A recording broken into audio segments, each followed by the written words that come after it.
Yes, welcome everyone. We are here in the last episode of the Impact Improvement series. Today we talked about the workers' impact area.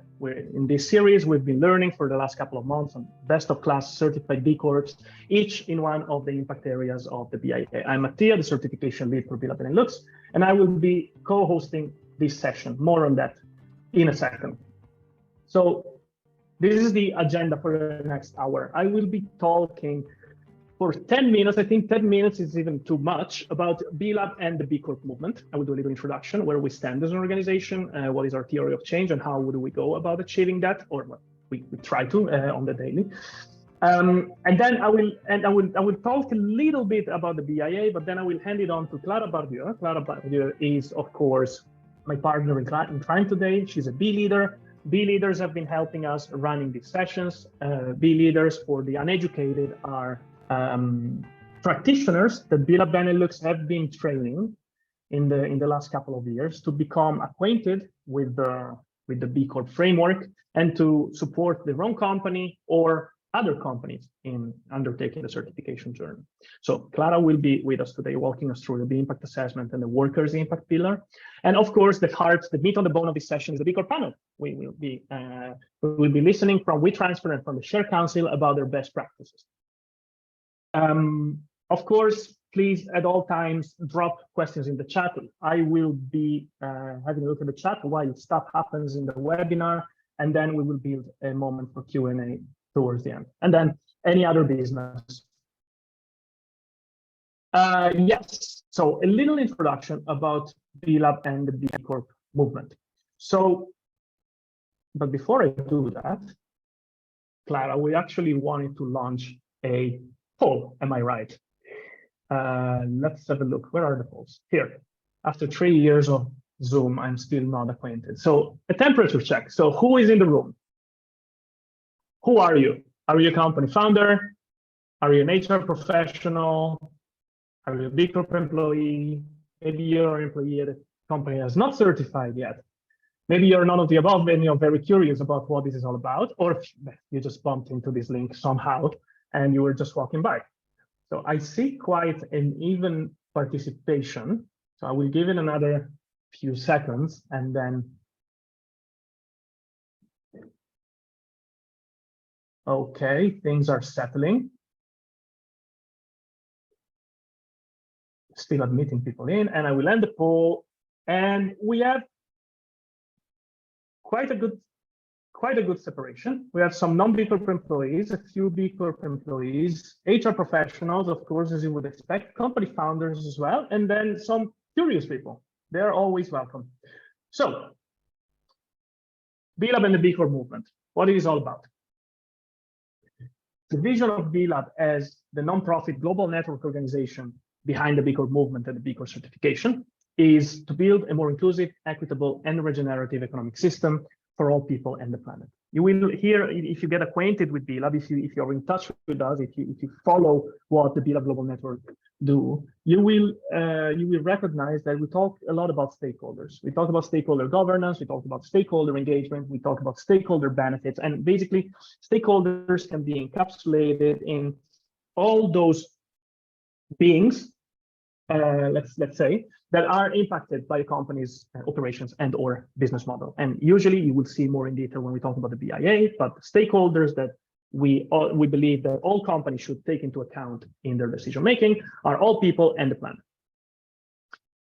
And you see that to go about that vision, there are a number of cogs that need to come into place. And as BLAB, the way I like to frame it is that we work on system change on multiple levels. So these cogs that you see, we start from the micro level, from the behavior change. So for every company that behaves like a B Corp, we try to push the system change from the bottom up. So we go about it by behavioral change. This behavioral change, when it's scaled to the mid-level, triggers a cultural change. The more companies connect and behave like certified B Corps, the more the cultural shift towards the expectations from business in this society change. And so starting from the bottom, going to the mid-level with a cultural change, changing the expectation from business in this society, we aim to achieve the structural change that we need to change the rules of the game. And to do that, to actually tilt the table of the rules of the game of business, we also work as a global network in the different countries that we are active in on policy change. Lobbying and advocacy are bread and butter for BLAB since always, but in Europe as of late in particular, as this becomes quite important with new regulations coming from the EU and all the like. So these are the three levels that we roughly use to bring about our theory of change. And part of this whole picture is, of course, to provide as many companies as possible with a shared language, with a way, with some tools to actually go about managing and measuring their impact. And of course, the most, I would say, famous of our tools, the one that coincidentally is instrumental for the B Corp certification, is the B Impact Assessment. The B Impact Assessment is a tool that helps companies measure their own positive impact on all stakeholders. I told you about stakeholders, about all the beings that are impacted directly or indirectly by any business. And this is how the BIA actually makes it granular, operationalizes it. So all the stakeholders, as of today, as they are captured in the BIA, are the environment, the community, the customers of the company. To an extent, the company governance is sort of seen as a stakeholder, and of course, very topical for today, workers, the employee of the company, and we will talk plenty about that. Just as a closure for my introduction, these are really some common denominators that all certified B Corps sort of bring to life in their daily practice. They do comprehensive impact analysis with the BIA that I've just talked about and that we will be talking about even more in the next hour. They bring about the tilting the table part of our vision and our theory of change by embedding stakeholder governance within their legal DNA. They join a global movement with other companies, they learn, they share practices like we're doing today, and they make critical mass around social or environmental challenges. And of course, they all have a mindset of continuous improvement. So every B Corp needs to recertify every 3 years, which together with the use of the BIA as a management tool is aimed at bringing about this mindset of continuous improvement for this company. Now, globally, we have more than 6,000 certified B Corps and counting. We have now, I think, way more than 1,200 in Europe, and in the Benelux, we are almost reaching 300, and you will hear from us. It's a great milestone, and more on that in the next few weeks. With that, I want to pass it on to Clara. And Clara, thank you very much for being with us today, for helping us out also in the last episode. And Thank you, Mattia, for this very nice introduction. Hello, everyone. I am Clara. I am a B leader, and I'm very excited to be here today to go more in depth in what the workers' impact area actually covers. And then most importantly, to get more insights from two very inspiring leaders that will join us in our panel in just a moment. But before we go into the panel, I would like to give you a little introduction of the workers' impact area. So as Mattia just said, one of the 5 impact areas that are examined through the BIA is the impact and the value that a company is actually creating for its workers and employees. And today, as you might have understood from the title of the session, is a session where we want to focus on how you can use the BIA as a way to improve your impact on this topic. It's a bit of a particular topic because it's quite extensive, and you can also get very creative in terms of employee engagement, which I think is also a very nice insight to look into. It's an impact area also where company culture definitely takes a certain role, but also the size, the context of the company, but where you can actually start implementing where all these topics are actually quite applicable to any company. So first things first, what does this section actually evaluates. So it looks into the overall approach of a company to its workforce, and it looks into how a company contributes to name a few, well-being, compensations, benefits, career development, training, safety, ownership, empowerment, job flexibility. So this is just to name a few. So I said it earlier, it's quite extensive, and these are some topics that are covered. Of course, it's usually a topic where HR teams are very much involved, and I saw that we have some HR professionals in the room, so I'm happy to have you here as well. And of course, management teams will also be involved in this process. But most importantly, I think we are talking about workers, and employees can be very much involved in this impact area, but also in the B Corp project in general. So of course it's important, and why it's important, because you want to understand as a company what impact you create on your workforce, and just consider the well-being that you also generate for your workers. Now maybe looking a bit more closely at those different topics that are covered in this impact area. So you might know, but maybe not, because I also saw that there were some non-B Corps in the room, that the BIA is designed with operational questions, but also with questions that are really focusing on your business model. So if you're not familiar with the BIA yet, but for those of you who have been through the B Corp process, you might know that in terms of operational impact, there are 5 subsections.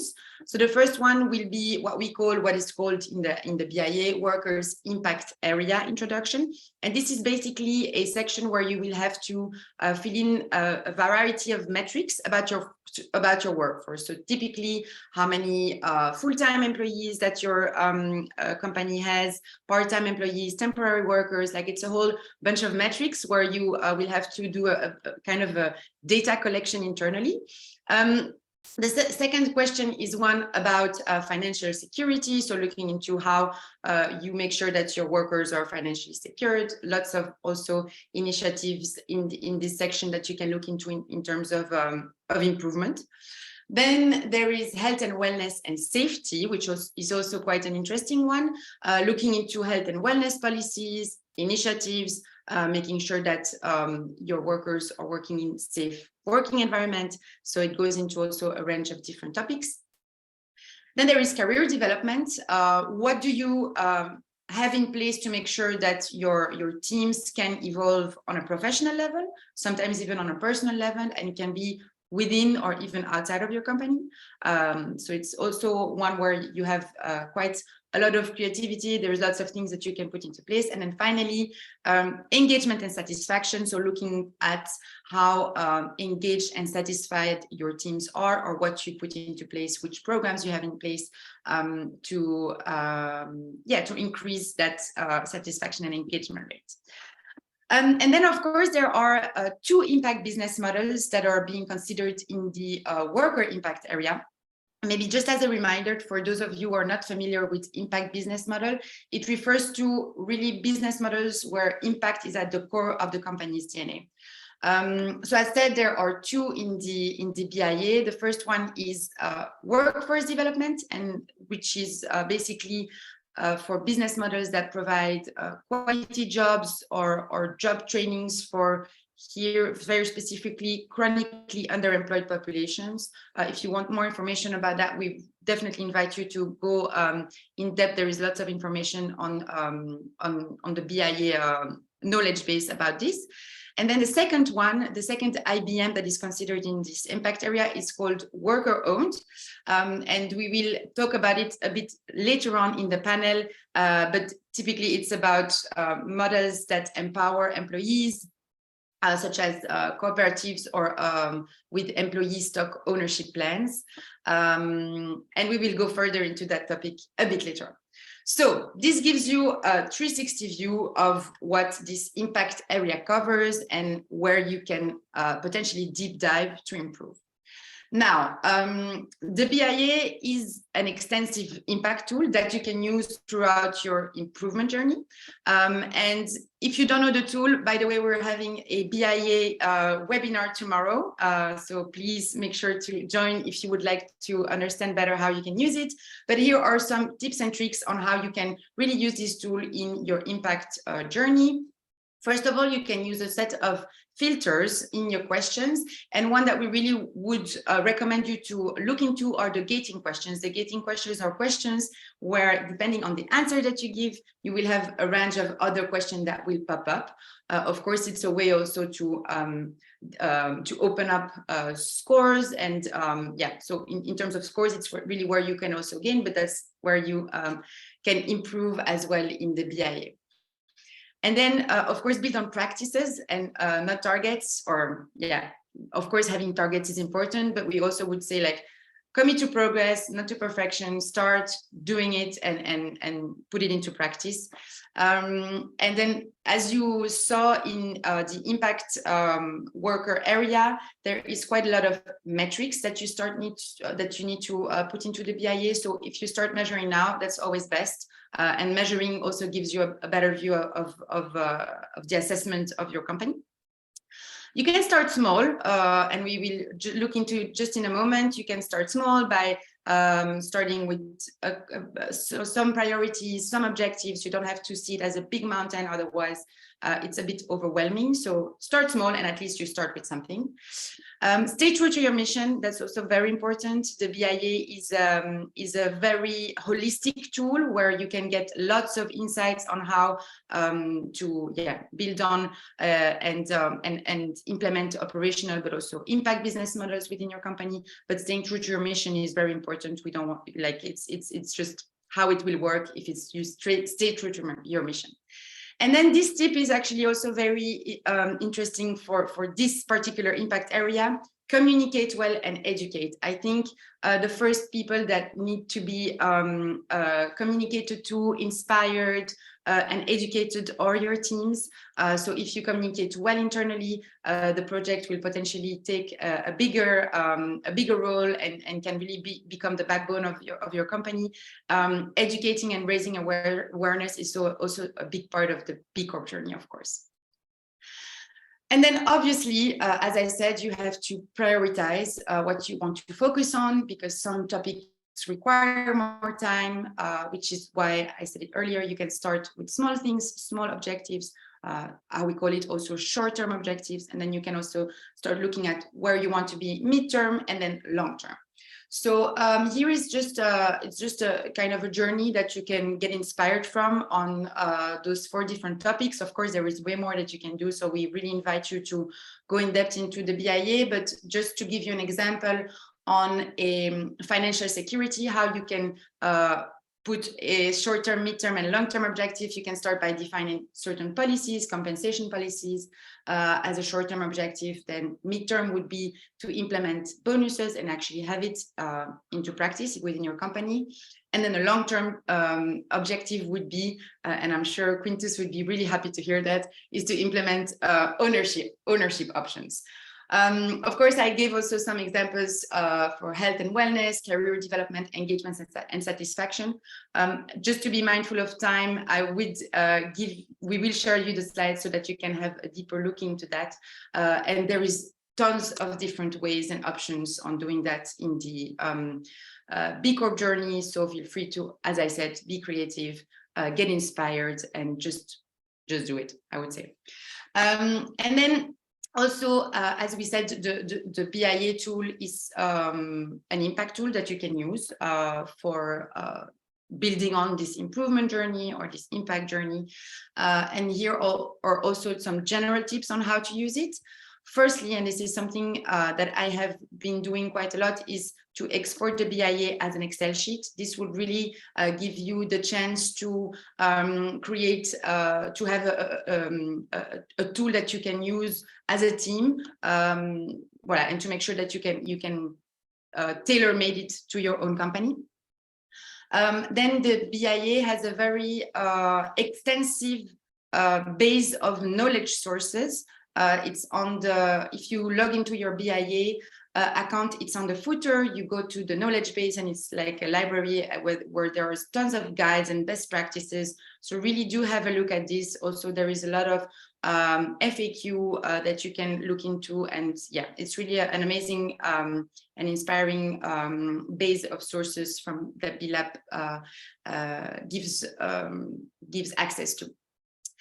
You can also use different filters in the reporting on the BIA, and then here other little tips. You can use the bookmarking report to make sure that you bookmark certain questions that you want to get back to or that are not final, I would say.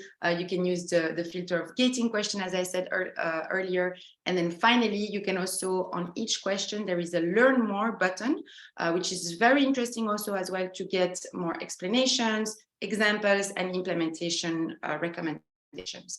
Again, as I said, there will be a BIA webinar. Actually, it will be in French, so that's maybe not everyone speaks French here, but tomorrow, and BLab Benelux and Ian specifically are doing one quite regularly. So stay tuned if you want more information about the BIA tool. And then I am now very excited to introduce you to very inspiring leaders of the B Corp movement. First of all, I would like to introduce you to Lina Ruiz. Lina is Director of Social Responsibility at WeTransfer. I think we all have potentially used WeTransfer at least once in our lives. WeTransfer was founded in 2009 as the simplest way to send big files around the world. So that's really how we know WeTransfer. But it has since grown into an ecosystem of creative productivity tools. I would be happy, Lina, if you could tell us a bit more about that in just a second. There are a team of more than 350 employees, and they have been certified since 2020. So thank you, Lina, for joining us. And then I'm also very happy to introduce you to Quintus Willemse, founder and CEO at Share Council. Share Council has as a mission to close the gap, the capital wealth gap, actually, by making it as easy as possible for any entrepreneur to make employees owners. So this is also a very interesting topic that we will touch upon. Share Council is a B Corp and they are a team of 10 people, but actually they reach more than 40,000 employees that use the platform of Share Council. So I gave a quick introduction, but if you could both explain what you do differently from other companies in your industry, or in other words, why are you not doing business as usual, and what makes you so unique? Lina, please, I will leave you the floor to you first. Hi, everyone. Thank you so much, Clara, for having me, and Mattia and the rest of the BLab team. Yeah, WeTransfer, you all have used it, as Clara mentioned, probably to send files from A to B. We changed, we have evolved, and now we're this creative ecosystem where people can actually collaborate together, get inspired. And one of the things that we have is our advertising, right? When you go to WeTransfer.com and you're going to transfer a file or send a picture to someone, you will see on the background a beautiful design creative work. And part of the creative work could be an advertising, but also could be one of the causes or creatives that we support. So that's what makes us different. We donate 30% of our advertising real estate to raise awareness about artists that you probably never seen, to tell unexpected stories, and also to raise awareness about issues like climate change or diversity, equity, and inclusion in the world. That's it. Thank you, Lina. Yeah, it's crazy how how things have evolved for WeTransfer since years, and we can talk about the B Corp movement later on. Sorry, there was a background sound. And you have really a power of visibility. So very interesting to hear how you have used that in making good causes and in creating impact through that visibility. Quintus, how about you at Share Council and your company's mission? Good afternoon, and thank you for the wonderful introduction, Clara, and Mattia. Thank you for explaining everything again. I'm happy to see you again. For everybody here, we are indeed a B Corp. We just got our B Corp certification in about a month and a half or 2 months ago. So I've been in a lot of conversation with Mattia in the years before. Share Council is a platform to make employees owners of the company they work for. We're a company with a mission. Our mission is to make every SME employee in Europe co-owner of the business they work for. That's 137 million people, trying to make them co-owner of about 80% of the European economy. And by doing that, we think we can move the needle on the capital divide in Europe, where now 64% of the capital is in hand of 10% of the people. And we thought we could make a business case out of this because there is a great advantage for an entrepreneur, for a company, to make their employees co-owners. The company doesn't have to have a mission to solve capital divide. We're doing that for you. You don't have to worry about that. The only thing you got to worry about is how do I engage my employees? How do I get as close to us as possible? And everybody in this call might be able to understand that the typical company that does this is either an IT company, a consultancy company, a tech company in some kind of other way. And by that, I'm basically instigating that it's often used by companies with higher education level of employees. But in our case, against all odds, in what we thought would happen is that there's also a lot of companies with a big variety of employees becoming clients of ours who make them all co-owners. And that's now I wanted to get you, bear with me, in the last point, why I think we do business different than others. We set up all kinds of initiatives to make sure that every employee can co-own the business they work for. Every employee, including the warehouse employee, including the one that's sitting behind the desk at the entrance, including the cleaning personnel, including someone who has a minimum wage and at home can absolutely not get it across the table that they should reserve some of their income, yearly income, to buy into the company and have some kind of co-ownership.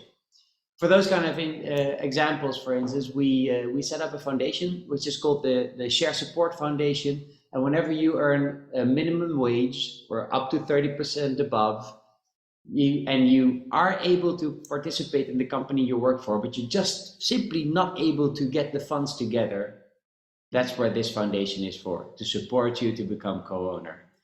137 million people in Europe, it's a lot. We're just getting started. If anybody has an idea how we get quicker to the first few millions, I'm happy to hear it. Thank you. Thank you, Quintus. Very, very insightful.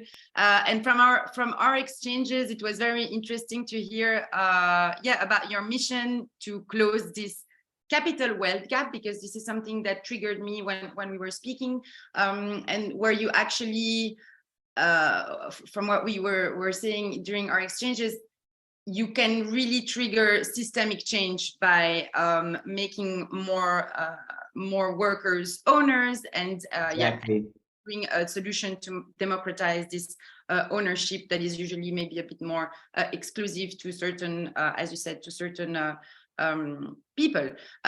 So in this discussion, I think it's quite interesting in the workers' impact area. There is kind of 3 different axes that I would like to discuss.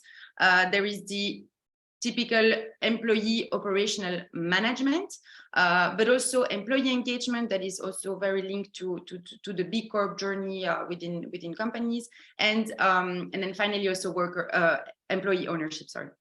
But before we move into more employee management, I was wondering if you could share again both what is your vision about workers as a main stakeholder of your company or of companies in general, and what role do you believe they should have within the company, the companies in general.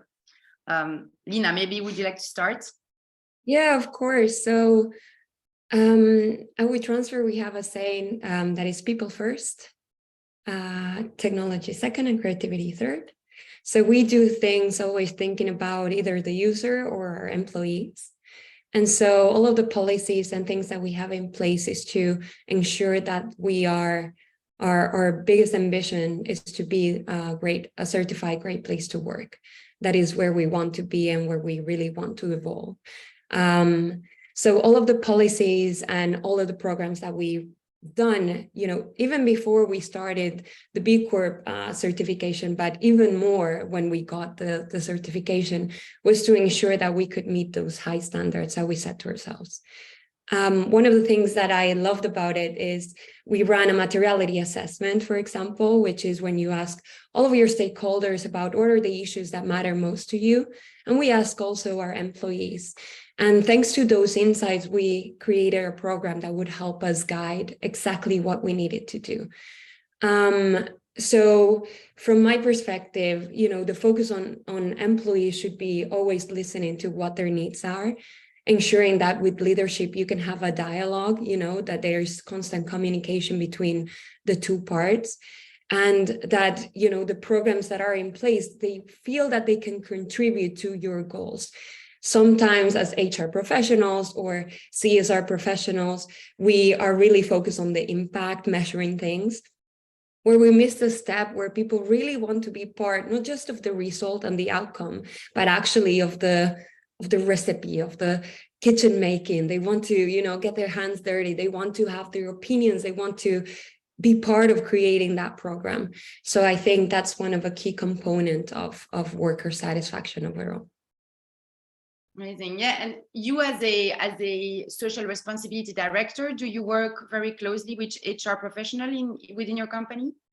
Yeah, since the very beginning, we have monthlies and bi-weeklies, monthlies with the whole team, and I have bi-weeklies with the HR, VP of HR, or people and places, how we like to call it. So we're in constant communications because we are running 3 different programs at the same time where we need to work hand in hand. One is our volunteer program that we call Do Good Days. The other one is all the mentorship things that we do, which we have cool names that we transfer. We're very cool. I'm kidding. But we have the Time Well Spent, which is like all these kind of programs where your employees can use their time well, to contribute to social, environmental issues. The other one is, of course, the learning and development budget. How can we make sure that they use it right? And the last one is diversity, equity, and inclusion. All the programs that we have in place to ensure that we stick to our commitment and walk the talk, basically. Amazing. That's very interesting, and we will touch upon this a bit later on.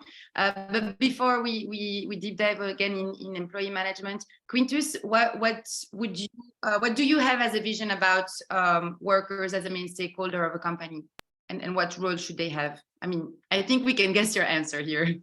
Well, first of all, I'd like to say that I'm super impressed by what Lina just explained. She really knows the core, and I'm very happy to hear that WeTransfer has gone down that route, and that there's such good guidance in it.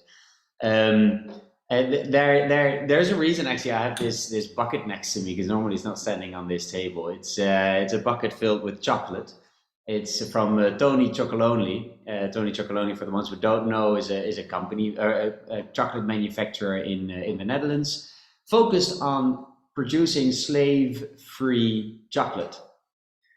And Tony Chocolonely, I put this bucket here for multiple examples, not just for the fact that they are a mission-driven company.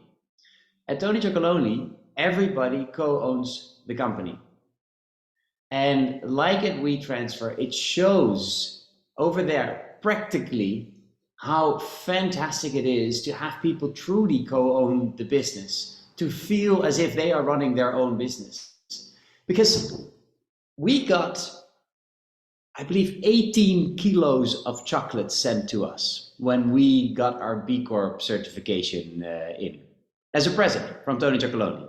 Now, they are our client, given they are our client. True, they're using our platform to do this. But someone sent it. So I sent a message to Tony, to the people I know over there. Thank you, first of all. Who did this?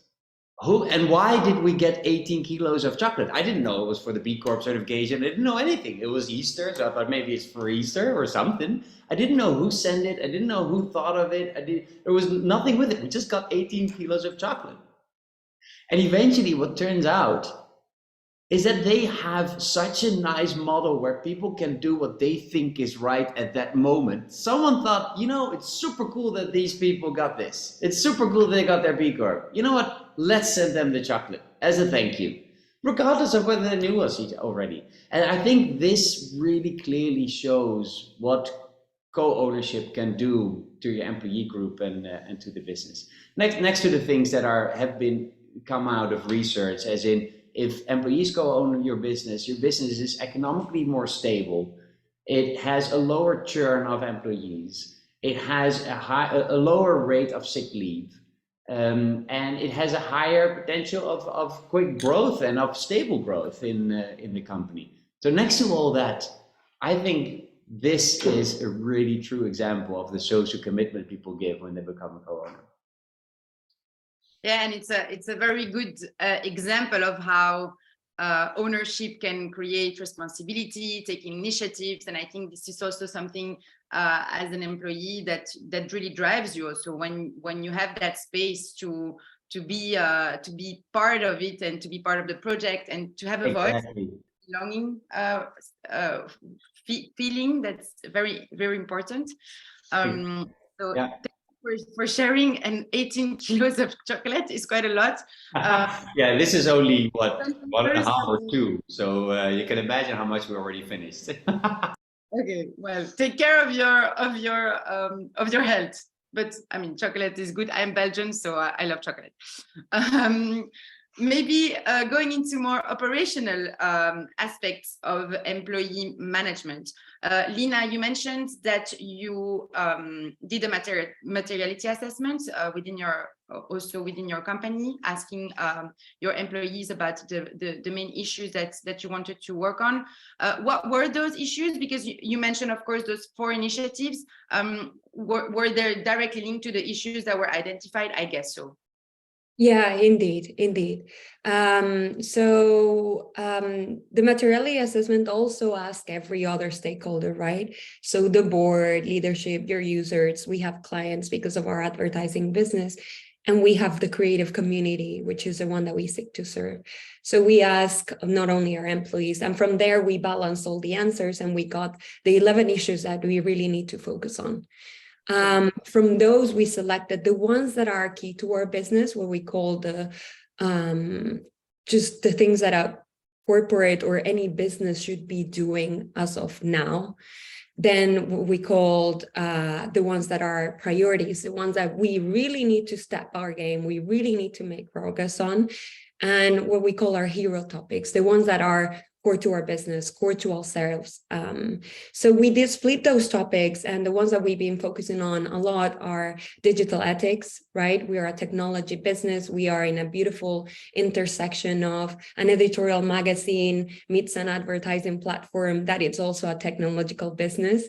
So this kind of like beauty of the challenge that is we transfer within those 3 sectors makes it, very complex. But it also gives you the guidance that you need for ensure that you have compliancy, the real security issues, that you protect the data of your employees and also your users.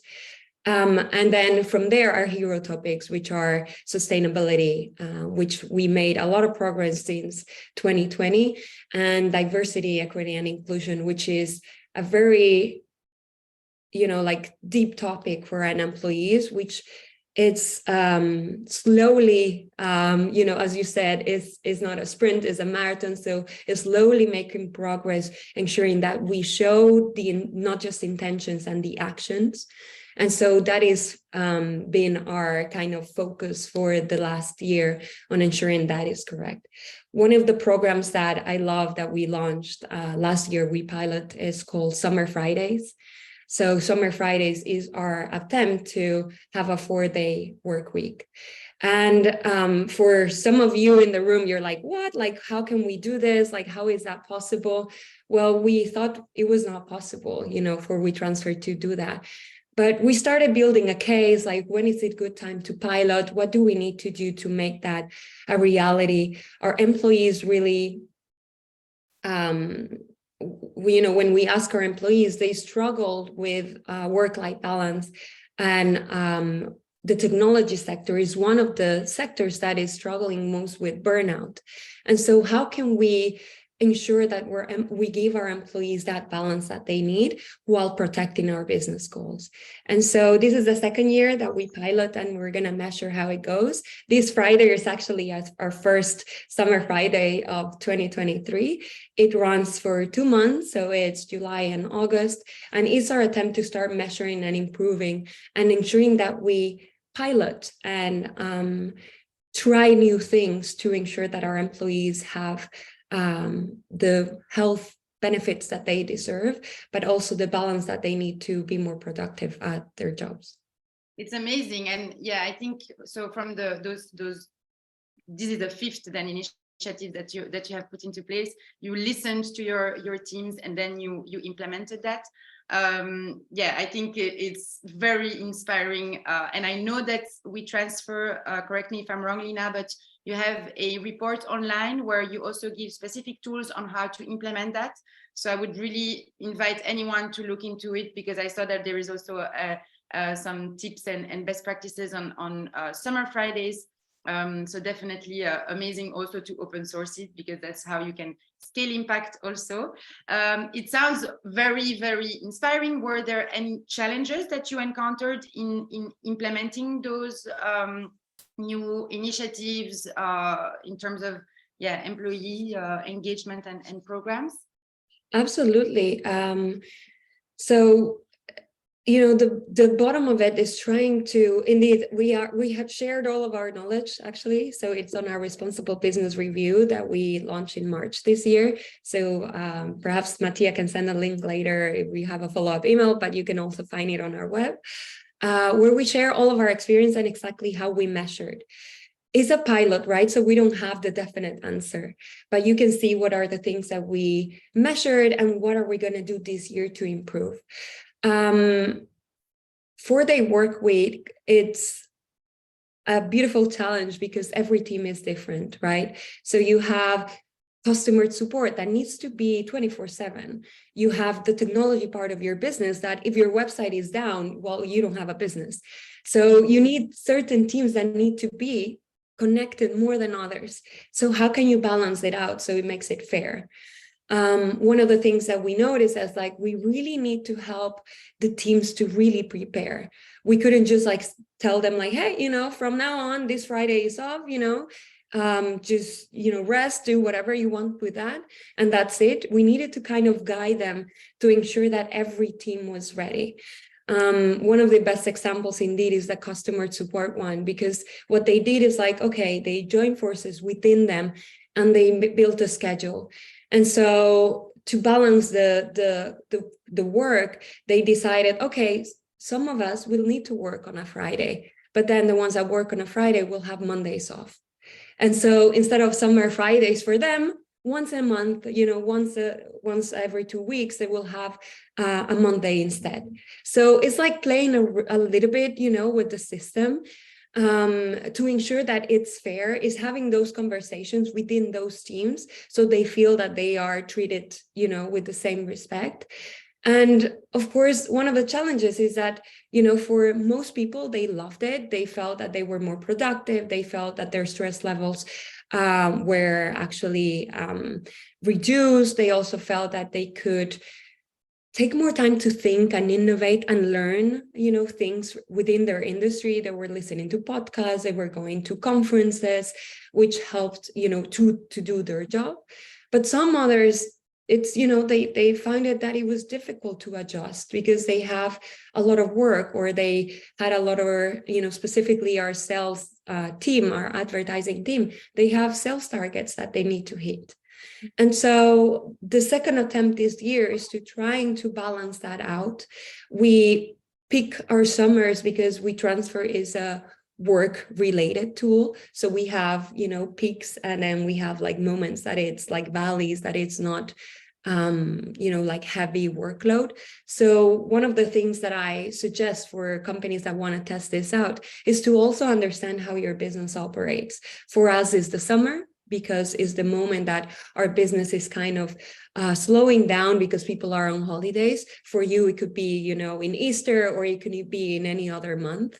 But just trying those out to really balance the things that you do as a business will help you with this pilot if you want to. Thank you so much. I think it's such a nice tip again. And open sourcing, it makes it very valuable. We've heard about the 4-week structure, and yeah, it's definitely something that is on the agenda in a couple of countries also. But it's true that it's a reality that needs to be adapted, and it requires very detailed organizational framework, as I can hear. But thank you so much, Lina, for sharing this insight.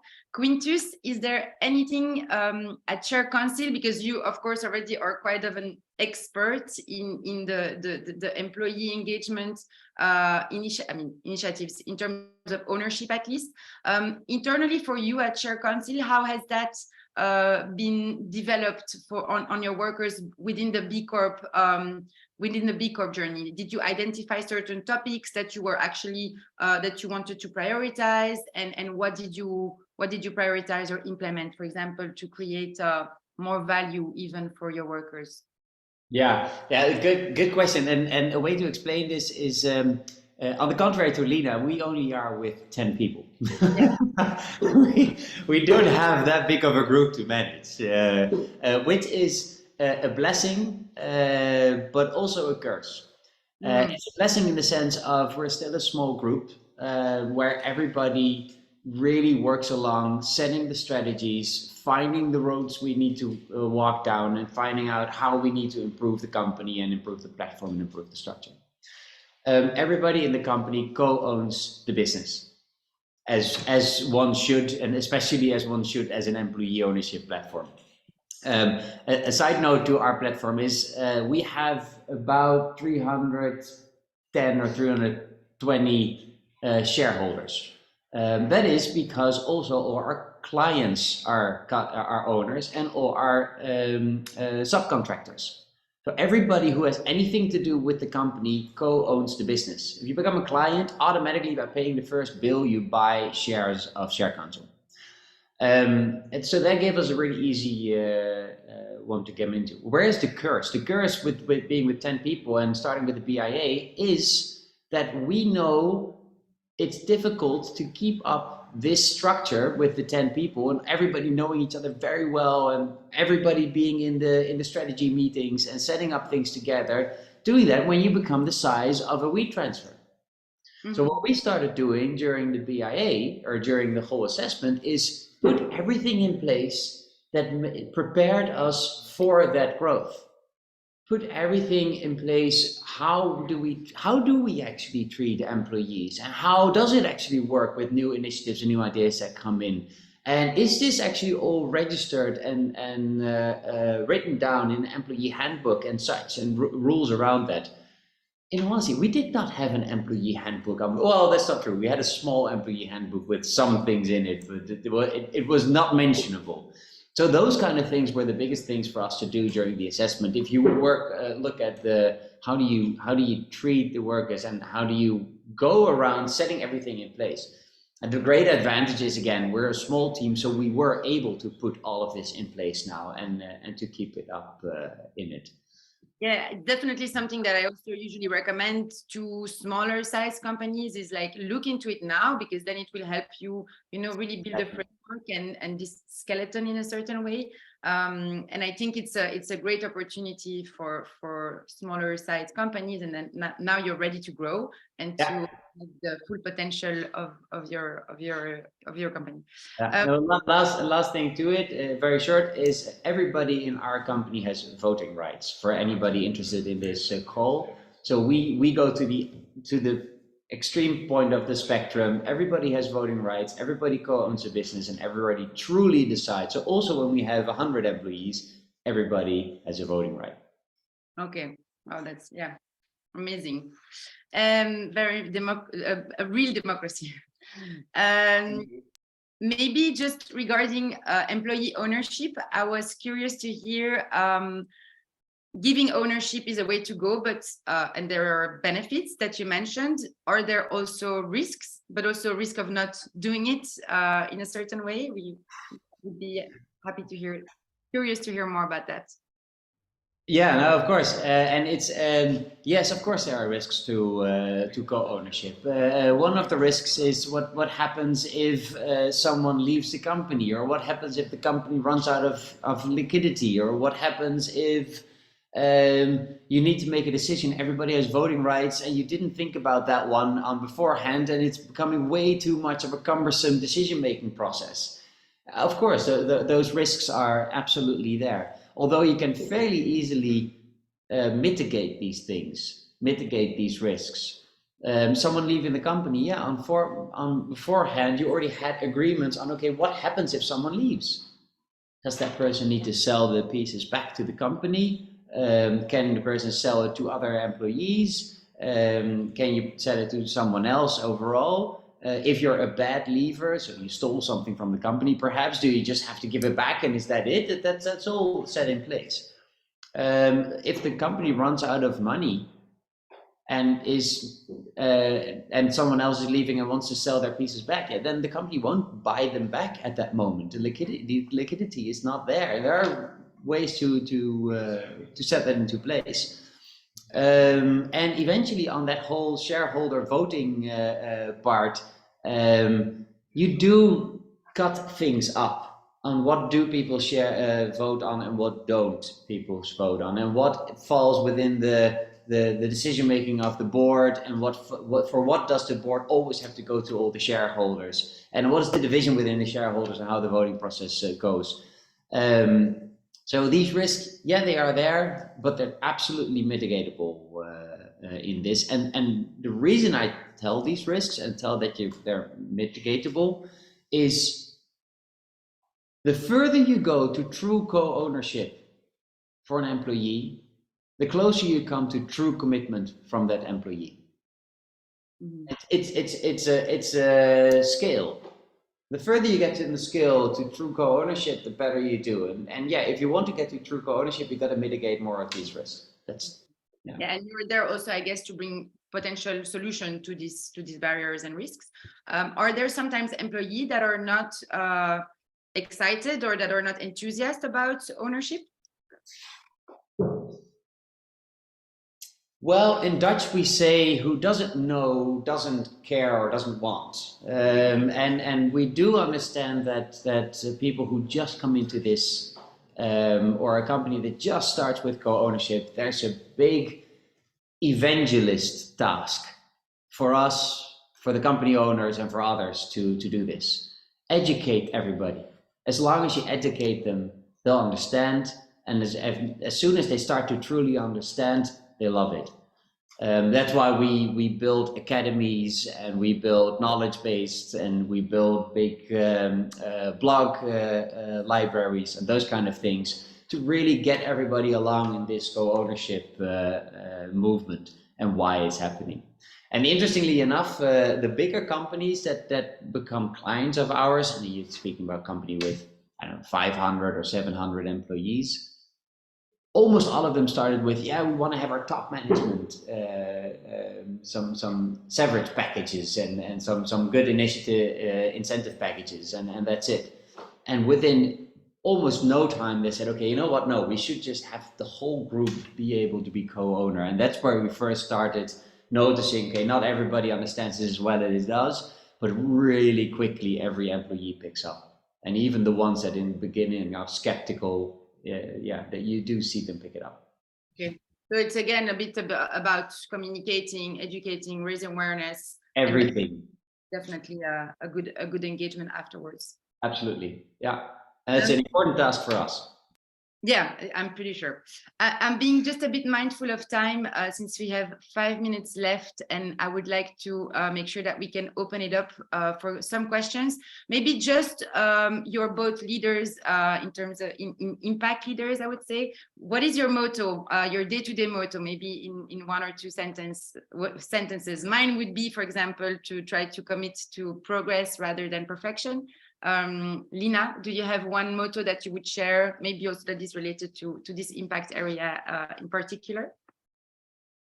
Oh, nice one. I would say it's enjoy the small wins. That's a good one.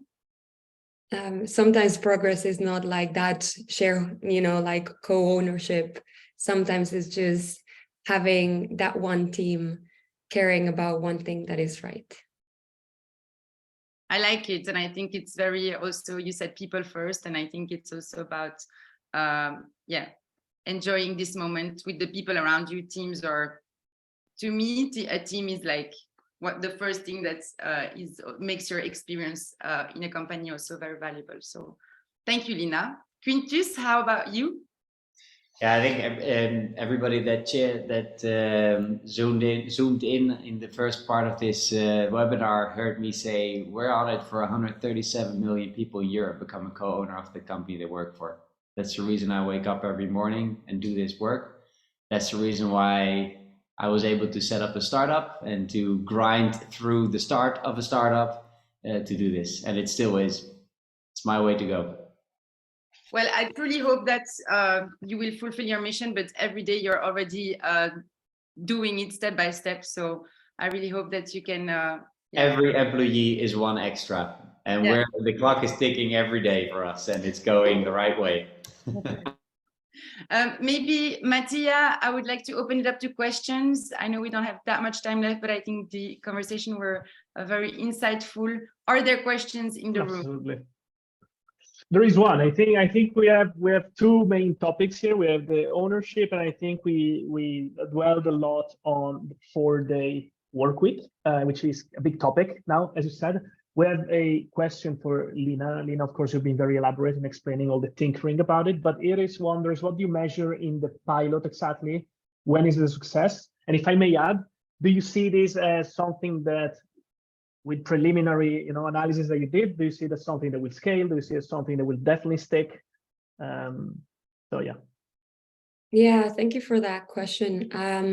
So we measure it in two ways. One of the things is we measure, now we actually send a survey to assess how people are feeling right now. We measure from productivity, meaning like, do you feel productive? Is your workload manageable? And also stress. So there's like quantitative measures that you can actually check. One of the things that we measure is if our revenue is still, growing, are we still in the right path? Do we still have, the number of clients that we want, the number of users that we want to achieve? Is this slowing our pace? What we notice is that it doesn't, right? Like we keep moving. Customer support, for example, that I talked before, if we have a larger number of negative complaints. So we have like business measures that we take into account, and also the qualitative feedback, right? Like, how are you feeling? What did you use this summer? What do you want to do with the Summer Fridays? How do you plan to use it? What is that you're most excited about? And then, after the summer in September, we do a counter survey to see and sense like, did it work or not? This year, we're trying something different, which is also giving the option of guiding the team every week to say, hey, it's Summer Friday, this Friday, these are some of the things that you can do, learn this new thing. Like, so also to ensure that it's productive. In terms of the long-term value or long-term goal, we don't know. It's still a pilot, right? Every business is different. Every year is different. This year is a very crucial year for the technology sector, as you've probably seen on the news. So every industry is different. So we're seeing the positive results. We have a gut feeling that it might stick as one of our benefits and perks that we offer. It's a great competitive advantage, for people to join with Transfer. People, 84% of our employees feel very proud to be a B Corp. We've seen an increase of how they feel genuinely connected to our mission. And so we know that this is one of the things that that we might want to do, but it's still too soon. Just like, Summer Fridays or any other benefit and perk that you want to try with your business, you really need to balance it out. So I think it's communicating it right to ensure that your employees know that, hey, this is not a given. We all need to, work to make this work. And I think that's a different approach that we are having for Summer Fridays. Thank you, Lina. Well, thank you so much. I think this is what we have time for, I'm afraid. Thank you very much, Clara, to you for helping us out again. Pintos and Lina, thank you so much for dropping by, for telling us everything about what you're doing. We will be in touch for sure. We have a couple of events coming up. You will receive, talking to the participants right now, you will receive the follow-up email where you will receive all the links. We have a BI webinar in French tomorrow, the first ever. We have another one at the end of July, the usual one in English, where you usually see me and Ian talking. And you will receive some information about the Employee Engagement Toolkit, which is the latest of the ideas of the ever diabolically proficient community team at Villa Benelux. So you will have access to the toolkit. You will be able to give feedback on it, and there will also be a link to a webinar that we have recorded when we launched the tool a couple of weeks ago, where you can know everything about it if you want to make your employees B Corp ambassadors. I'm afraid that's all we have time for. So thank you so much for this hour, and don't forget to breathe. See you. Have a good one. Thank you so much. Thanks, Lina and Quintus. Thank you. Have a good day. See you next time. Bye-bye. Next time. Have a good day. Yeah, thanks so much.